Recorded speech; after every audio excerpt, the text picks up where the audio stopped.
याज्ञवल्क्य मुनि भरद्वाज मुनि से कहते हैं कि भरद्वाज जी, कि कल भगवान राम अपने पिता की आज्ञा से माता के वचनों को पूर्ण करने के लिए अवधपुर वासियों को रोते बिलखते हुए छोड़ आए।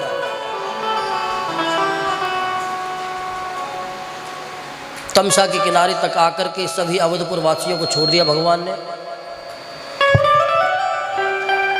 वाल्मीकि मुनि कहते हैं कि जो सोवत है सो खोवत है, जो जागत है सो पावत है। रात भर सो गए, थके हुए थे, 30 किलोमीटर की यात्रा करी उन्होंने पैदल भगवान के रथ के पीछे पीछे। तमसा के किनारे जाकर के जब सभी सो गए, रात्रि भर भगवान को निद्रा नहीं आई। जब सभी गहरी नींद में सो गए तब भगवान ने सुमंत से कहा कि सुमंत, बिना आहट किए हुए रथ को आगे बढ़ाइए, पहले अयोध्या की ओर लेकर के चलो और फिर नदी को पार करके दक्षिण दिशा की ओर चलो। बिना आहट किए हुए भगवान की आज्ञा को मान करके सुमंत जी ने रथ को आगे बढ़ाया है। इस दृश्य को देख करके लक्ष्मण जी चौंक गए। लक्ष्मण जी मन में कल्पना करते हैं, विचार करते हैं कि अगर रात को मैं भी सो जाता तो भगवान मुझे भी छोड़ करके चले जाते।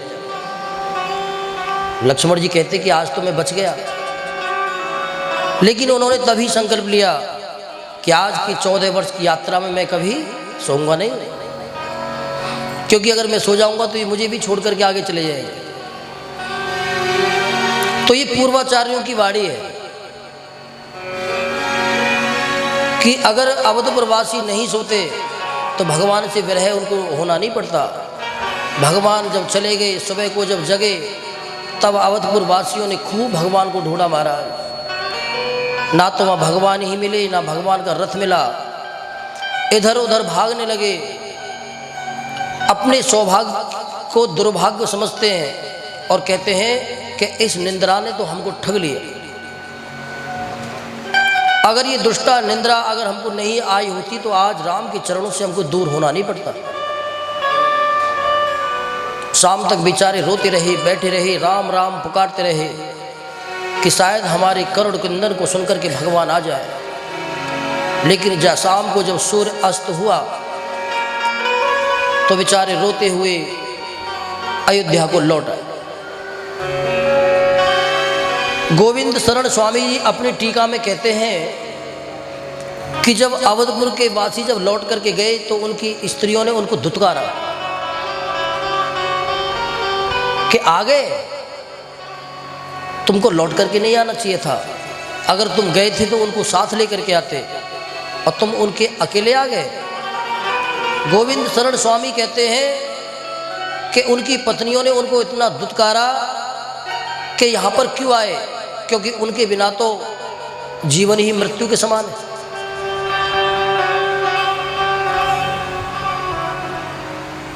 वाल्मीकि मुनि कहते हैं कि भगवान श्रृंगवेरपुर पहुँचे, निषाद राज ने भगवान का भव्य स्वागत किया। संपूर्ण राज्य भगवान के चरणों में निषाद राज ने रख दिया कि प्रभु ये आपका है, आप इसको स्वीकार करो, क्योंकि जैसे अयोध्या आपकी है उसी प्रकार ये श्रृंगवेरपुर भी आपका ही है। कल इसकी कथा मैंने आपको सुनाई थी कि निषाद राज भगवान के मित्र थे। बचपन में भगवान और निषाद राज साथ साथ खेलते थे। सुनाया था आपको, याद हुई। एक बार खेलते हुए निषाद राज ने भगवान से बोला कि भाई तुम तो राजपुत्र हो, राजा के बेटा हो, मैं गरीब हूँ। अब गरीब की और राजा के पुत्र की तो मित्रता कभी नहीं हो सकती। कल को तुम राजा बन जाओगे, क्योंकि पिता के बाद पुत्र बनता है। भगवान ने कहा कि मित्र तुम चिंता मत करो, मैं अपने राजा बनने से पहले तुम्हें राजा बना दूंगा। आकर के भगवान मुंह लटका करके बैठ गए। राजा चक्रवर्ती जी ने जब देखा कारण क्या है, तब भगवान ने कारण बतलाया कि पिता बात ऐसी है कि मैंने अपने मित्र को वचन दिया है भगवान के वचन को पूरा करने के लिए राजा दशरथ ने श्रृंगवेरपुर का राज निषाद को सौंप दिया। निषाद राज यहाँ के राजा है। एक रात्रि का विश्राम वहाँ पर किया है। प्रातःकाल यात्रा को आगे बढ़ाया भगवान ने। गंगा के तट पर पहुँच गए। वहाँ पर निषाद राज से बरगद के दूध को मंगा करके भगवान ने अपने बालों को, केसों को जटा के रूप में बनाया है। भगवान की इस दिव्य छटा को देख करके महाराज निषाद राज रो पड़े। निषाद राज ने भगवान से निवेदन किया कि प्रभु इसकी आवश्यकता नहीं है। भगवान ने कहा कि जब मैंने वल्कल वस्त्र धारण किए हैं तो इसकी आवश्यकता है, क्योंकि व्यक्ति अपने व्यवहार और स्थिति के अनुसार अगर आचरण नहीं करेगा तो जगत के लोग उसकी निंदा करेंगे। अगर कोई संत बन गया, सन्यासी बन गया और उसके अनुरूप अगर वो आचरण नहीं करेगा, अगर कोई गृहस्थी है तो गृहस्थी की तरह उसको आचरण करना है, वानप्रस्थी है तो वानप्रस्थी की तरह उसको आचरण करना है, और ब्रह्मचारी है तो उसके अनुसार उसको आचरण करना है। क्योंकि आचरण और अलंकार व्यक्ति के व्यवहार और उसके चरित्र का श्रृंगार करते हैं। जैसे कि कल मैंने आपको बतलाया था, अगर कोई युवती पतिव्रता है, अगर वो उसके नियमों का पालन ना करे, श्रृंगार ना करे, मांग को सजावे ना, हाथों में कंकड़ नहीं करे, तो फिर उसकी कोई शोभा नहीं। यहाँ पर आकर के भगवान ने केवट को बुलाया है गंगा के किनारे। ये केवट का जो प्रसंग है बड़ा ही अद्भुत है। वाल्मीकि मुनि कहते हैं कि ये केवट और कोई नहीं है, ये वट वृक्ष है। जो प्रयागराज में जो वट वृक्ष है वही केवट के रूप में अवतरित हुआ है। भगवान उसके पास जाकर के निवेदन करते हैं कि भैया हमको गंगा पार करना है। लेकिन केवट अपनी नाव पर पैर पे पैर रख करके अपनी धुन में बैठा हुआ है। भगवान बोल रहे हैं लेकिन केवट नहीं सुन रहा है। यहाँ पर केवट का जो प्रसंग है वो केवल इसी विशेष रूप में है। यहाँ पर केवट ने जितने भी चरित्र किए हैं, केवट मन में विचार करता है कि भगवान अवध को छोड़ करके आए हैं, इतना गमनी माहौल बना, भगवान वहाँ से उदास आए हैं, अपनी माता को, पिता को, सबको छोड़ करके आए हैं, तो मैं कुछ ऐसा कृत्य करूं ताकि यहाँ से वो हंसते हुए जाए। भगवान बार बार जाकर के निवेदन करते हैं लेकिन केवट नहीं सुनता है। निषाद राज ने जाकर के जब केवट को हिलाया तो वो तो ढोंग कर रहा था। जब भगवान को लक्ष्मण और भगवती जानकी को पास में खड़ा हुआ देखा, प्रसन्न हो गया हमारा। भगवान कहते हैं कि भैया केवट, हमको गंगा पार करनी है, तुम अपनी नाव को लेकर के आओ।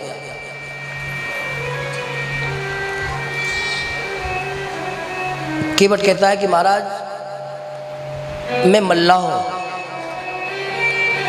दूसरे यात्रियों को पार पहुंचाना ही मेरा काम है, लेकिन जब मुझे अनुकूल यात्री मिलते हैं तभी मैं उनको पार कराता हूं। भगवान ने कहा कि भैया हम अनुकूल नहीं हैं, कि हाँ आप सबके लिए अनुकूल हो गए लेकिन आप मेरे लिए अनुकूल नहीं हैं, इसलिए मैं आपको गंगा पार नहीं कराऊंगा।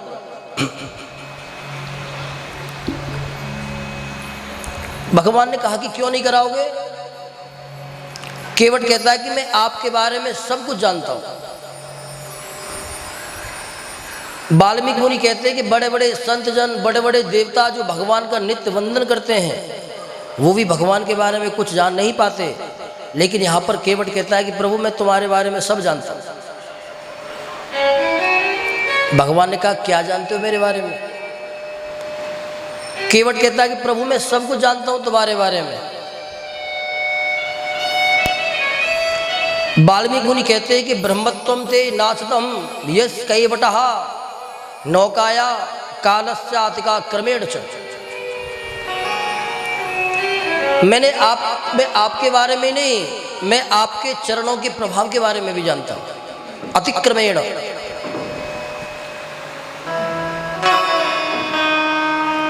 अब केवट क्या कहना चाहता है, क्या नहीं कहना चाहता, भगवान इस पे विचार कर रहे हैं।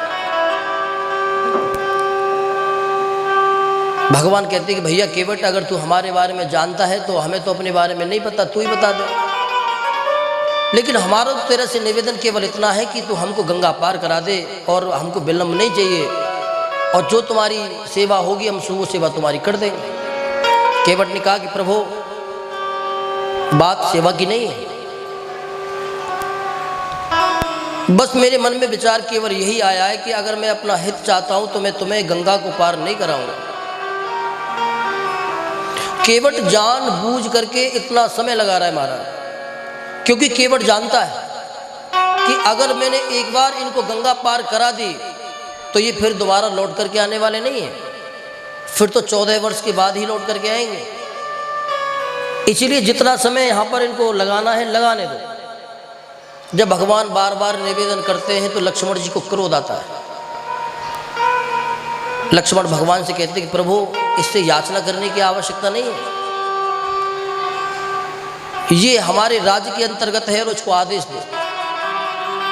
जब केवट ने लक्ष्मण को भटकते हुए देखा, भटकते हुए, तो केवट हाथ जोड़ करके बोला कि लक्ष्मण भैया मैं आपके बारे में भी जानता हूं, आप चाहो तो मुझे दंड दे सकते हो, मृत्यु दंड दे सकते हो, लेकिन मेरा जो काम है वो काम तो मैं करूंगा। केवट हाथ जोड़ करके निवेदन करता है कि प्रभु अगर आप गंगा पार करना चाहते हो तो मेरी भी एक शर्त। क्या शर्त है? बोले पादत्वा तृणमूलेन जलम में सन्निधम कुरु। जब तक मैं आपके पांवों को पखार नहीं लूंगा तब तक मैं गंगा पार नहीं करूंगा आपको। क्यों? क्योंकि मैं आपके चरणों का प्रभाव जानता हूं। आपके चरणों के स्पर्श मात्र से एक पत्थर की शिला नारी बन गई, और ये नाव तो मेरा जीने का सहारा है, इससे पैसा कमाता हूं, परिवार पलता है। अगर आपके स्पर्श से मेरी नौका भी नाव बन गई, स्त्री बन गई, तो महाराज मेरा तो व्यापारी चौपट हो जाएगा। केवट कहता है कि विघ्नस्य यस करोमि कथम वा रोचते प्रतियाम में हम। केवल व्यापार ही खत्म नहीं हो जाएगा, मेरा परिवार भी, क्योंकि जब मेरी पत्नी किसी दूसरी स्त्री को देखेगी तो वो तो मुझे छोड़ के चली जाएगी। इसीलिए प्रभु मैं जब तक आपके पांवों का पखार नहीं कर लूंगा तब तक मैं आपको गंगा पार नहीं कराऊंगा। केवट की बात को सुनकर के भगवान मुस्कुराने लगे।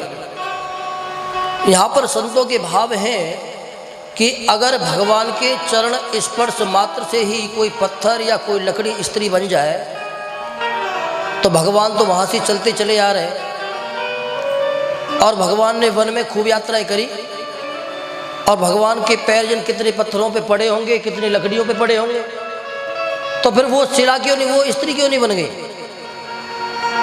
भाई उनको भी स्त्री बन जाना चाहिए था। पादुका केवल कहां तक थी? चित्रकूट तक।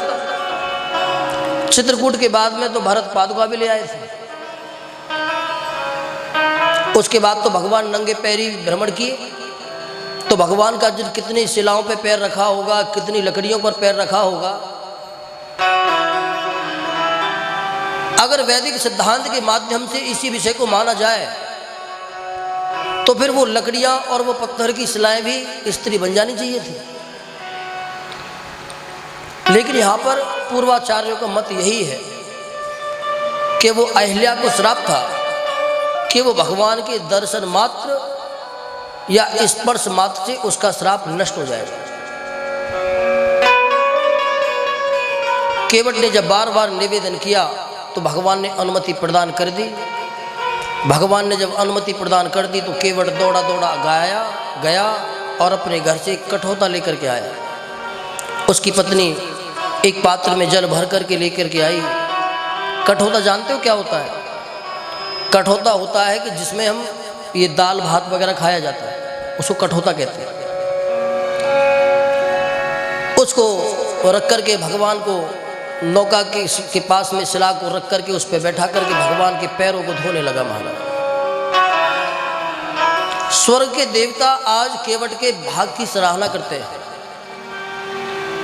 स्वर्ग के देवता कहते हैं कि हाथे सुरेश संयति शस्त्र साधने, कि ये सौभाग्य कभी हमको प्राप्त नहीं हुआ कि जो भगवान के चरण स्पर्श का तो भाग्य मिला, लेकिन भगवान के पाद प्रक्षालन का भाव कभी नहीं मिला। ये भाव एक बार ब्रह्मा जी को मिला था, लेकिन देखो ब्रह्मा जी को भी भगवान के पूरा पैर धोने का लाभ नहीं मिला। जब भगवान ने वामन अवतार लिया था तो भगवान विराट रूप में हो गए।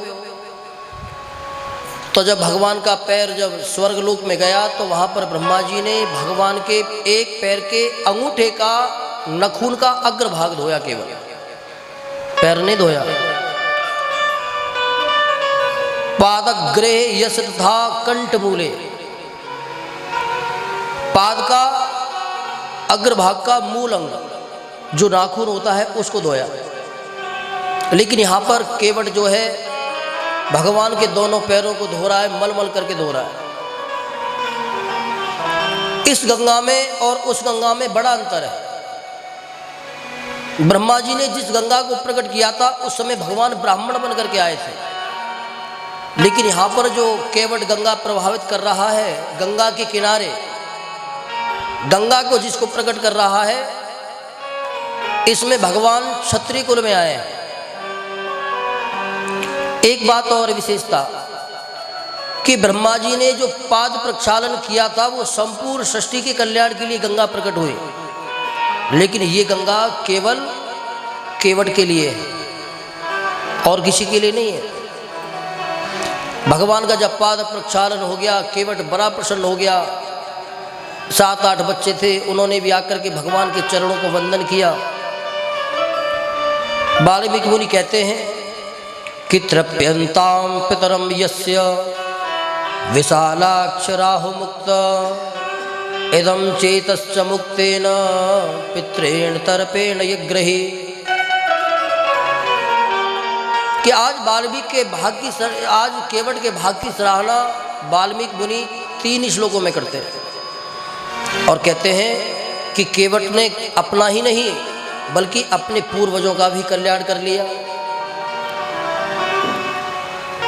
क्योंकि शास्त्र कहता है कि जिसके कुल में कोई पुत्र धार्मिक प्रवृत्ति का होता है, अध्यात्म से जुड़ा हुआ होता है, तो उसके द्वारा किए हुए कृत्य और उस प्राणी के भगवान की शरणागति होने मात्र से उसके पूर्वज भी प्रसन्न होते हैं और उसके द्वारा की हुई क्रिया उनको प्राप्त होती है और उनको परम पद प्राप्त हो जाता है। निष्क्रियमति विवाह होने पर जैसे कोई ये सोचता है कि भैया अब हमारे बच्चा होना चाहिए, तो विवाह जब होता है उससे पहले हमारे कुल के देवता सोचते हैं। क्या सोचते हैं कि यन कुले यस्य पुत्रस्य पितृतर्पेण जलपड़ा, कि हमारे कुल में कोई ऐसा बच्चा जन्म लेकर के आवे जो धर्मात्मा हो। क्यों? क्योंकि उसके द्वारा संस्कार करने से हमारी मुक्ति हो जाएगी। जब प्रहलाद जी के पिता हिरण्यकश्यप को जब भगवान ने वध कर दिया तो भगवान नरसिंह का अवतार लेकर के आए थे। सभी देवता डर रहे थे उनके पास जाने से। लक्ष्मी जी को कहा कि जाओ देवी जी, तुम्हारे पति हैं, तुम जाओ।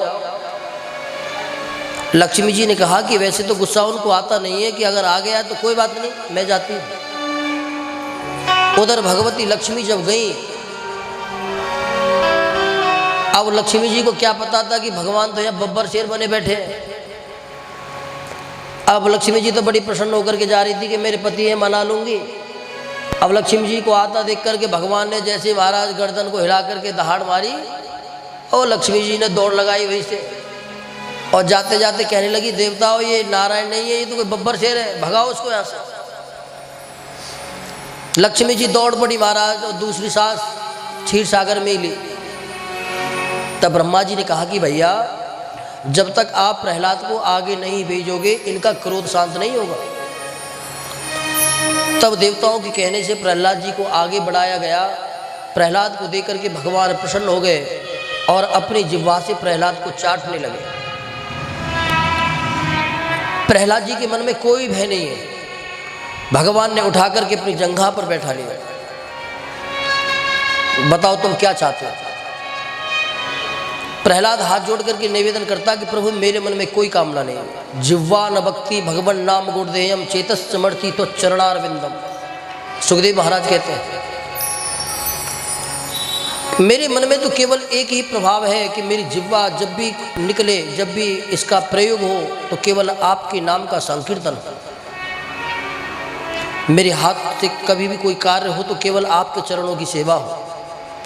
मेरे कान अगर कभी कुछ सुने तो केवल आपकी कथा सुने।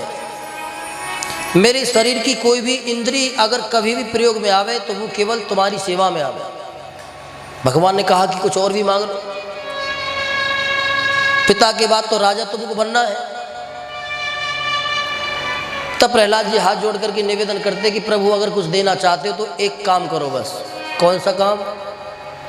कि मेरे पिता ने पूरे जीवन तुमसे वैर रखा, तुम्हें गालियां दी, खूब उल्टा सीधा व्यवहार तुम्हारे निमित्त रखा। केवल निवेदन इतना है कि मेरे पिता की दुर्गति ना हो। एक पिता का धर्म यही है पुत्र का।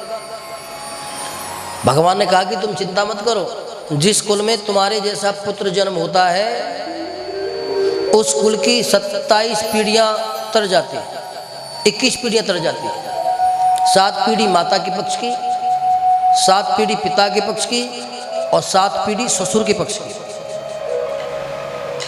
जिस कुल में धर्मात्मा पुत्र जन्म लेता है, ये भागवत में सुखदेव जी महाराज भी कहते हैं और यहाँ पर भी वाल्मीकि मुनि कहते हैं कि आज केवट के जो पूर्वज हैं वो प्रसन्न हो गए और अपने अपने लोगों से केवट को आशीर्वाद दे रहे हैं। भगवान का पाद प्रक्षालन हुआ, नाव में बैठाया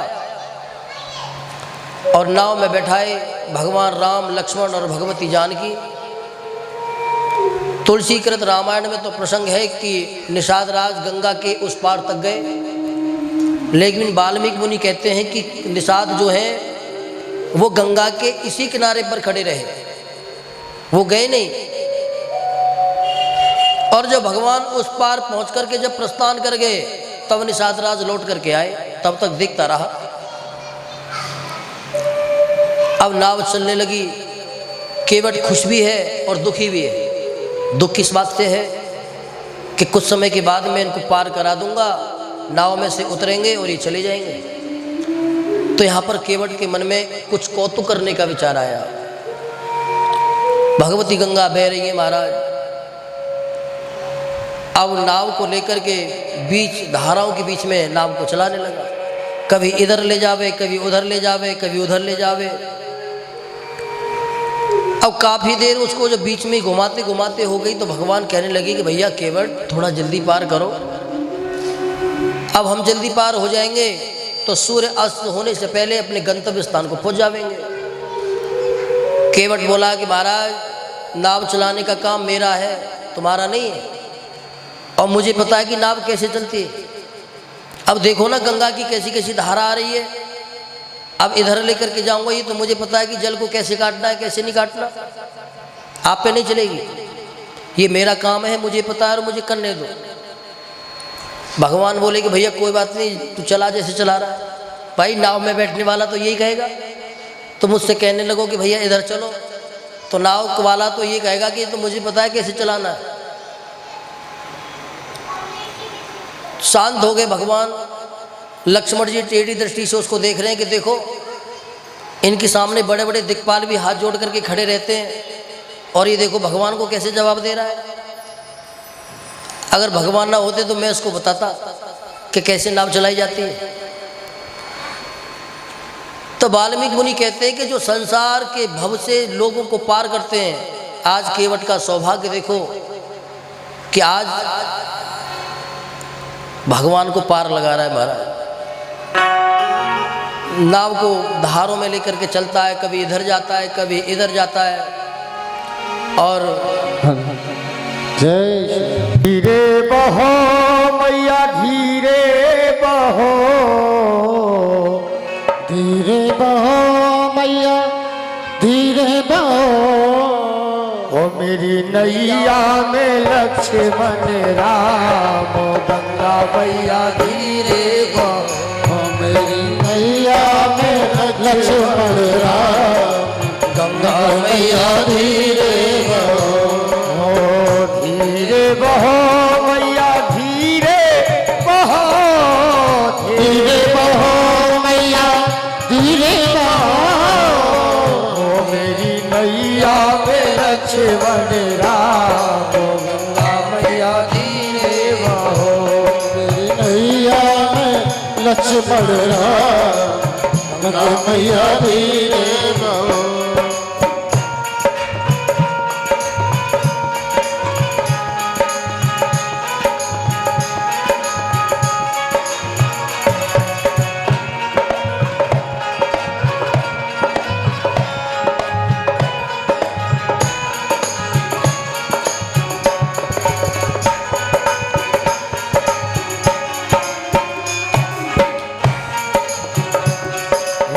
लहर में उठे लहरे हिलो रे, लहर में लहरे हिलो रे, मेरी नैया में लक्ष्मण राम, गंगा मैया धीरे बहो, मेरी नैया में लक्ष्मण राम, गंगा मैया धीरे बहो। कौन की है गंगा और कौन की है नैया, कौन की है गंगा कौन की है नैया, कौन की है गंगा और कौन की है नैया, कौन की है नैया और कौन की है नैया, कौन के लक्ष्मण राम, गंगा मैया धीरे बहो, मेरी नैया में लक्ष्मण राम, गंगा मैया धीरे जय हो।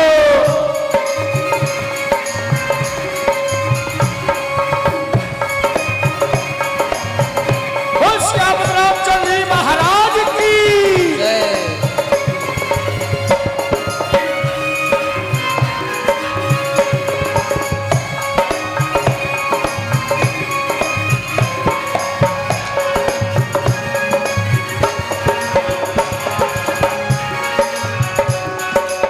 भागीरथ की गंगा और केवट की नैया, भागीरथ की गंगा है केवट की नैया, भागीरथ की गंगा और केवट की नैया, भागीरथ की गंगा है केवट की नैया, दशरथ के लक्ष्मण राम, गंगा मैया धीरे बहो, गंगा में लक्ष्मण राम, गंगा मैया धीरे बहो,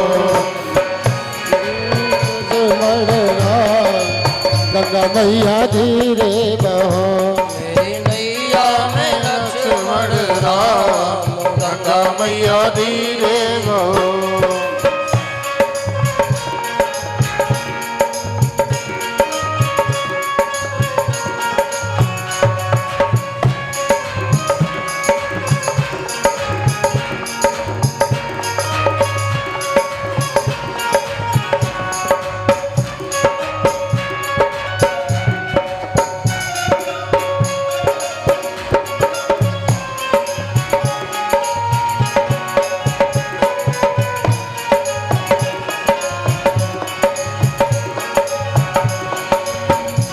अरे काहे की गंगा है काहे की नैया, काहे की गंगा है काहे की नैया, काहे की गंगा है काहे की नैया, काहे की गंगा है काहे की नैया, अरे काहे के लक्ष्मण राम, गंगा मैया धीरे बहो, मेरी नैया में लक्ष्मण राम, गंगा मैया धीरे बहो, मेरी नैया में लक्ष्मण राम, गंगा मैया धीरे